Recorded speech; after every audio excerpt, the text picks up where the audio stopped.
السلام علیکم ویئرز، آج ہم اردو ای میل کر رہے ہیں۔ ہاسٹل میں رہائش پذیر چھوٹے بھائی کو بری صحبت میں وقت گزارنے اور موبائل کا بے جا استعمال کرنے سے باز رہنے کے لیے ای میل کے ذریعے نصیحت کریں۔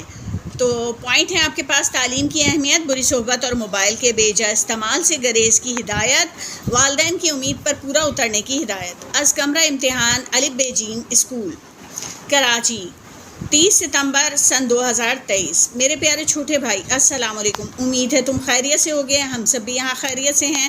تمہیں تو معلوم ہے کہ علم ایک لازوال دولت ہے، اور ہم نے اسی لیے بہترین علم کے حصول کی خاطر اپنے سے دور ہاسٹل بھیجا ہے تمہیں۔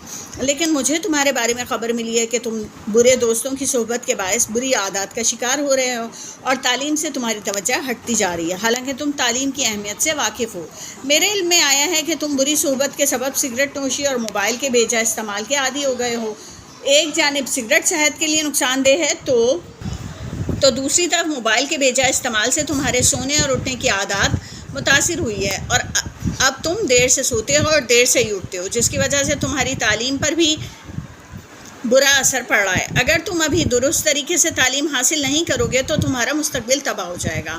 مجھے تم سے ایسی نادانی کی توقع نہ تھی۔ والد صاحب تمہارے اچھے مستقبل کی امید لگائے تم پر پیسہ خرچ کر رہے ہیں۔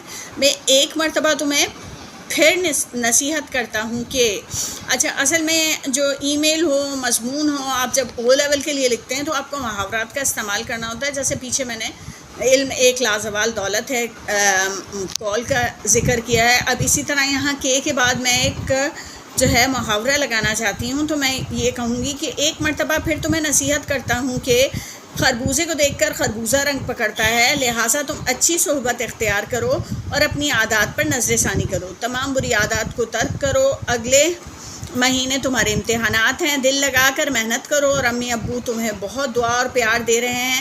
اب اجازت دو، خدا حافظ، تمہارا بڑا بھائی دال ریشی۔ تو اب ملتے ہیں نیکسٹ ویڈیو میں، جب تک کے لیے اللہ حافظ۔